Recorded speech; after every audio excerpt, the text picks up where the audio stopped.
கதைச்சரம் நேயர்களுக்கு அன்பார்ந்த வரவேற்புகள். இன்று நாம் பார்த்தசாரதி அவர்களின் பொன் விலங்கு என்ற நாவலை காண உள்ளோம். அதிகாரம் 22.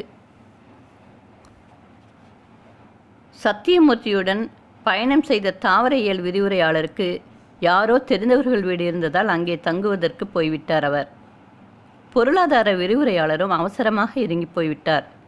பஸ் கண்டக்டர் இறக்கி வைத்த சத்தியமூர்த்தியின் பெட்டிகளும் சாமான்களும் தரையில் இருந்தன. எங்கே போய் தங்குவது என்று யோசித்து கொண்டிருந்தான் சத்தியமூர்த்தி. பெட்டிகளை தூக்கி கொண்டு வருவதாக நச்சரித்து கொண்டு 2-3 கூலிக்கார சிறுவர்கள் அவனை சூழ்ந்து நின்றார்கள். நிற்கவே முடியாமல் குளிர்ந்த மழைக்காற்று சுழித்து சுழித்து வீசிக்கொண்டிருந்தது.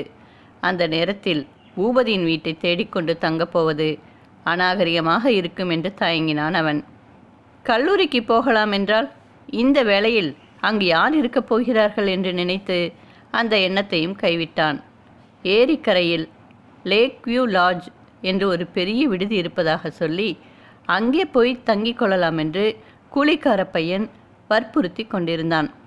என்ன செய்வதென்று அவன் தயங்கிக் கொண்டிருந்த பொழுது எதிர்பாராத விதமாக பூபதியின் மகள் பாரதியே காரில் வந்து இறங்கினாள். அவளுடைய வரவும் வணக்கமும் ஒரே உற்சாகமாக இருந்தன. நாளை காலையில் கல்லூரி திறக்க இருப்பதால் நீங்கள் இன்றிரவு கடைசி பஸ்ஸுக்கு எப்படியும் வந்து விடுவீர்கள் என்று நானாக நினைத்து கொண்டு தேடி வந்தேன் சார். நான் நினைத்தது சரியாக போயிற்று. அப்பா ஊரில் இல்லை, எஸ்டேட்டிற்கு போயிருக்கிறார். புதிதாக வருகிற ஆசிரியர்களை வரவேற்று தங்குவதற்கு இடம் கூட ஏற்பாடு செய்யாமல் பிரின்சிபாலும் ஹெட் கிளார்க்கும் என்னதான் வெட்டி முறிக்கிறார்களோ பாவம். நீங்களானால் பஸ்ஸிலிருந்து இறங்கி இந்த குளிரில் நின்று திண்டாடி கொண்டிருக்கிறீர்கள். வாருங்கள், உங்களை கல்லூரியில் கொண்டு போய்விடுகிறேன். கல்லூரி வாட்ச்மேனை எழுப்பி ஆசிரியர்கள் ஓய்வு கொள்ளும் அறையில் இன்றிரவு தங்கிக் கொள்ள ஏற்பாடு செய்யலாம் என்று அவள் கூறிய பொழுது சத்தியமூர்த்தி நிலை தர்ம சங்கடமாக இருந்தது.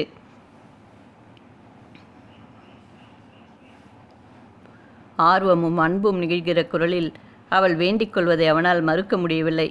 அதே சமயத்தில் தயக்கமும் இருந்தது. அமைதியான அந்த இரவு நேரத்தை அவள் வந்தது, நின்றது, அவசரப்படுத்தியது எல்லாம் வியப்புக்கு உரியவனாக இருந்தன. குளிருக்கு அடக்கமாக கிளிப்பச்சை நிறத்திற்கு ஒரு அழகிய கம்பளிச்சட்டை அணிந்திருந்தாள் அவள். இடையில் இருந்த வாடாமல்லிகை நிற வாயில் புடவைக்கும் அந்த பச்சை சட்டைக்கும் இயல்பாக அவள் தோன்றிய தோற்றத்தில் ஏதோ ஒரு அழகு பிறந்து அவனை கவர்ந்தது. ஏன் இப்படி தயங்குகிறீர்கள்? நீங்கள் இந்த பஸ்ஸில் தான் வருவீர்கள். உங்களை அவசியம் சந்திக்க வேண்டும் என்று தவித்து கொண்டு பரபரப்போடு ஓடி வந்திருக்கிறேன் நான்.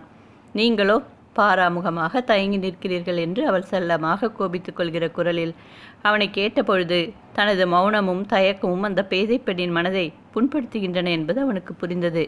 தயக்கம் ஒன்றுமில்லை. சட்டப்படி நாளை காலையில் இருந்துதான் நான் மல்லிகைப்பந்தல் கல்லூரியின் விரிவுரையாளன். இன்றே நான் தங்குவதற்கு இடமும் வசதிகளும் தேடித்தர வேண்டும் என்று கல்லூரி முதல்வரிடமிருந்தோ நிர்வாகத்திடமிருந்தோ நான் உதவி எதிர்பார்ப்பது எப்படி நியாயமாகும்? என் சொந்த ஏற்பாட்டில் நானே தங்கிக் கொள்வதுதான் முறையில்லையா என்று அவன் சிரித்து கொண்டே கேட்டபொழுது அவள் முகம் வாடிவிட்டது. நான் ஏதோ தெருவில் போகிறவள். உங்களை அழைத்து உபசாரம் செய்யவில்லை. நீங்கள் எந்த கல்லூரியில் வேலை பார்க்க வந்திருக்கிறீர்களோ அந்த கல்லூரி நிர்வாகியின் மகள் என்ற முறையில் வந்து உங்களை கூப்பிட்டால் வருவீர்களோ இல்லையோ என்று அவள் கேட்டபொழுது அவனால் மறுமொழி கூற முடியவில்லை. அவளுடைய பிடிவாதத்திற்கு முன் அவன் தோற்றான். கூலிக்கார சிறுவன் ஒருவனை ஏவி அவனுடைய பெற்றி முதலியவற்றை காரில் எடுத்து வைக்கச் செய்தாள் அவள். அவனை கல்லூரியில் கொண்டு போய்விட்டு வாட்ச்மேனை எழுப்பி தங்குவதற்கு வசதி செய்து கொடுத்த பின்புதான் அவள் வீடு திரும்பினாள். 1/2 மணி நேரம் கழித்து வாட்ச்மேன் ஃப்ளாஸ்குடனும் ஒரு சீப்பு மலைப்பழத்துடனும் சத்தியமூர்த்தியை தேடி வந்து சேர்ந்தான். ஃப்ளாஸ்கில் பால் இருக்கு, எடுத்துக்குவீங்களாம் என்று அவற்றை சத்தியமூர்த்திக்கு அருகே கொண்டு வந்து வைத்த பொழுதும் அந்த அன்பு தன்னை துன்பப்படுத்துவதாகவே அவன் உணர்ந்தான். 4 மலைப்பழத்தையும் பாலையும் அவன் எடுத்துக்கொள்வதை தானே எதிரே இருந்து பார்த்த பின்புதான் வாட்ச்மேன் அங்கிருந்து போனான். மறுநாள் காலையில் விடிந்ததும் விடியாததுமாக கல்லூரியை சுற்றி பார்க்க வந்திருந்த ஹெட் கிளார்க்கையும் பிரின்சிபாலையும் சத்தியமூர்த்தி சந்திக்க நேர்ந்தது. அவர்களோடு பேசிக்கொண்டிருந்த சிறிது நேரத்திலேயே தான் அங்கு தங்கியிருப்பதோ தொடர்ந்து தங்குவதோ அவர்களுக்கு பிடிக்கவில்லை என்பதை அவனால் புரிந்து கொண்டு விட முடிந்தது. பூபதியின் மகள் தன்னை அங்கே அழைத்து வந்து தங்க செய்ததை வாட்ச்மேன் அவர்களிடம் சொல்லியிருக்க வேண்டும் என்றும் அவனுக்கு தோன்றியது. இன்டர்வியூவிற்கு வந்த பொழுதும் பார்த்ததற்கும் இப்பொழுது பார்ப்பதற்கும் இடையே கல்லூரி முதல்வரிடம் ஒரே ஒரு மாறுதல் ஏற்பட்டிருந்தது. மேவாய்க்கும் கீழே சின்னஞ்சிறு தேன்கூடு கட்ட ஆரம்பித்திருப்பது போல ஃபுல்கானின் தாடி வளர்க்கத் தொடங்கியிருந்தார் கல்லூரி முதல்வர். அவருடைய முகத்தை முன்னிலும் விகாரமாக காண்பிப்பதில் அந்த புதிய தாடி மிக மிக ஒத்துழைத்து கொண்டிருந்தது. மிஸ்டர் சத்தியமூர்த்தி, லேக் அவென்யூவில் நிறைய மாடி ரூம்கள் கிடைக்கும். நான் வேண்டுமானால் நம் ஹெட் கிளார்க்கிடம் சொல்லி உங்களுக்கு ஒரு ரூம் பார்க்க சொல்லட்டுமா என்று அவன் அங்கிருப்பது தமக்கு பிடிக்காததை மிகவும் நாசுக்காக கூறியிருந்தார் கல்லூரி முதல்வர். உங்களுக்கு அந்த சிரமம் வேண்டாம் சார், இன்றைக்கு சாயங்காலத்திற்குள் நானே ஒரு ரூம் பார்த்து கொண்டு போய்விடுவேன் என்று அவன் கேட்காத கேள்விக்கும் சேர்த்து அவனுக்கு பதில் சொல்லினான். அவன் அந்த பதிலை கூறிவிட்டு தனக்குள் சிந்திக்கத் தொடங்கிய சத்தியமூர்த்தி, இனி ஒவ்வொரு நாளும் இந்த திமிங்கலத்தோடு நாம் போராடி வெல்ல வேண்டியிருக்கும் என்று எதிர்கால நிகழ்ச்சியை இன்றே நினைவு கொண்டான். மனித வாழ்க்கையில் உள்ள பெரிய ஆச்சரியம், அன்பு நிறைந்தவர்களை எந்த இடத்தில் எப்பொழுது எதற்காக சந்திக்கப் போகிறோம் என்பதும், எங்கே எப்பொழுது எதற்காக பிரியப் போகிறோம் என்பதும் முன்கூட்டியே தெரியாமல் இருப்பதுதான். அந்த அதிகாலை நேரத்தில் மல்லிகை பந்தலின் வீதிகளில் நடந்து செல்வதே உற்சாகமாக இருந்தது. ஏறி இறங்கி மேடும் பள்ளமுமாக உயர்ந்தும் தாழ்ந்தும் செல்லும் சாலைகளின் இருபுறமும் ஒரே வரிசையாக நேர்கோடு பிடித்து நிறுத்தினார் போல நிற்கும் மரங்களும் குளிர்ந்த காற்றும் இந்த வீதியில் நாம் மகிழ்ச்சியோடும் பெருமிதத்தோடும் தாராளமாக கால்களை வீசி நடக்கலாம் என்று நடக்கிறவனையே கர்வப்படச் செய்கிற வீதிகளாக இருந்தன அவை. லேக் அவென்யூ என்று சொல்லப்பட்ட பகுதி அழகாக அமைந்திருந்தது. நகரின் நடு மையத்தில் வட்ட வடிவமான ஏரியை சுற்றி ஒரே அளவான மாடி வீடுகள் அந்த இடத்தின் வனப்பையே அதிகப்படுத்துவன போல ஒத்த அமைப்போடும் சீராக இலங்கின. நகரின் அழகுக்காக ஏரியை சுற்றியுள்ள லேக் சர்க்கிளில் வீடு கட்டுகிறவர்கள் யாராக இருந்தாலும் ஒரே பிளானில் ஒரே திட்டத்தோடு தான் வீடுகளை கட்ட வேண்டும் என்று மல்லிகை பந்தல் நகரவையில் சட்டம் இருப்பதாக சத்தியமூர்த்தி கேள்விப்பட்டிருந்தான். எந்த இடத்தில் ஆரம்பித்தாலும் மறுபடியும் அந்த இடத்திற்கே வந்து முடிகிறார் போல வட்ட வடிவமான ஏரியின் கரையில் ஏரிக்கும் வீடுகளுக்கும் நடுவே அகன்ற சாலையோடு அந்த வீதி அமைந்திருந்தது. முழு வட்டமான அந்த வீதியின் மொத்த சுற்றளவு 10 மைல். அதனால் அதற்கு 10 மைல்ஸ் ரவுண்ட் என்றும் அந்த ஊரில் ஒரு பெயர் சொல்லி கொண்டிருந்தார்கள். இந்த அமைப்பின்படி வீதியின் ஒரு சிறகில் மட்டுமே வீடுகள் இருந்தன. எதிர் சிறகில் ஒரே அளவாக நெடிதுயர்ந்த மரங்களுக்கு அப்பால் பளிங்கு நீர் சலசலக்க ஏரி அகன்று விரிந்திருந்தது. ஒரே சீராக வாய்த்திருந்த ஒவ்வொரு வீட்டு வாயிலிருந்தும் மாடி பால்கனியிலிருந்தும் எதிரே பார்த்தால் வெள்ளை அல்லி பூக்களும் செவ்வள்ளி பூக்களுமாக ஏரி நீர்ப்பரப்பும் அதில் அங்கும் இங்குமாக விரைந்து கொண்டிருக்கும் படகுகளும் மனிதர்களும் தெரிவார்கள்.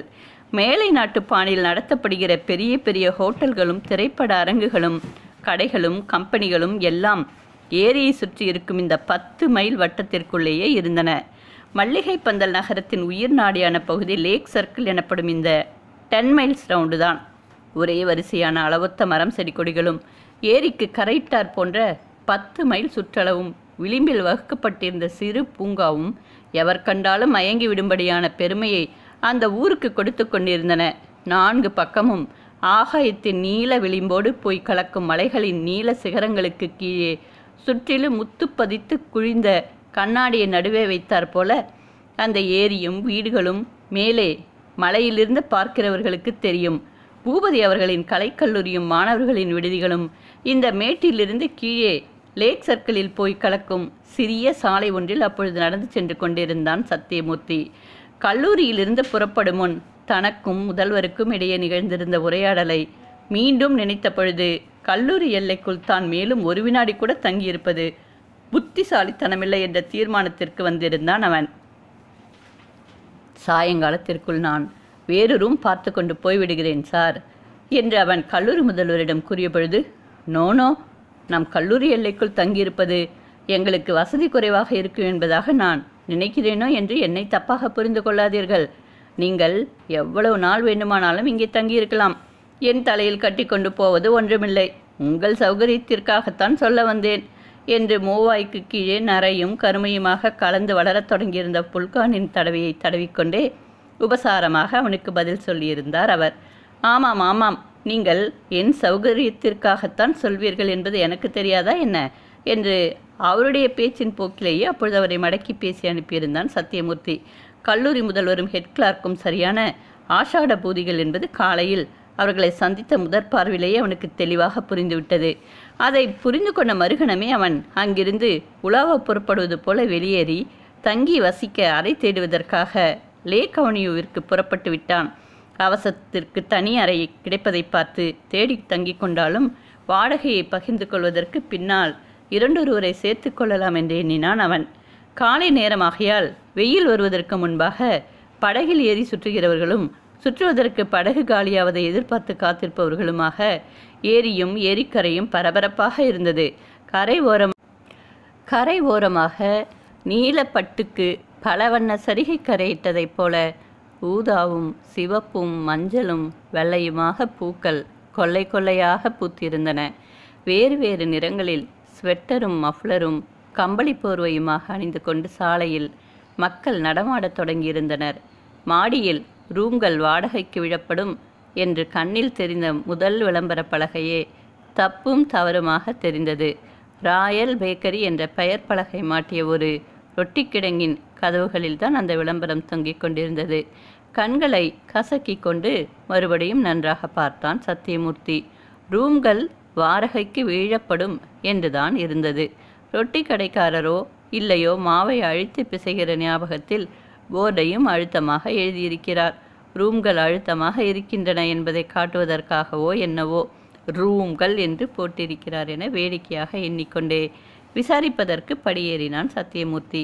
பாதி மலையாளமும் பாதி தமிழுமாக வந்து பதில் சொல்லியவர் தெளிவில்லாமல் ஏதோ பேசினார்.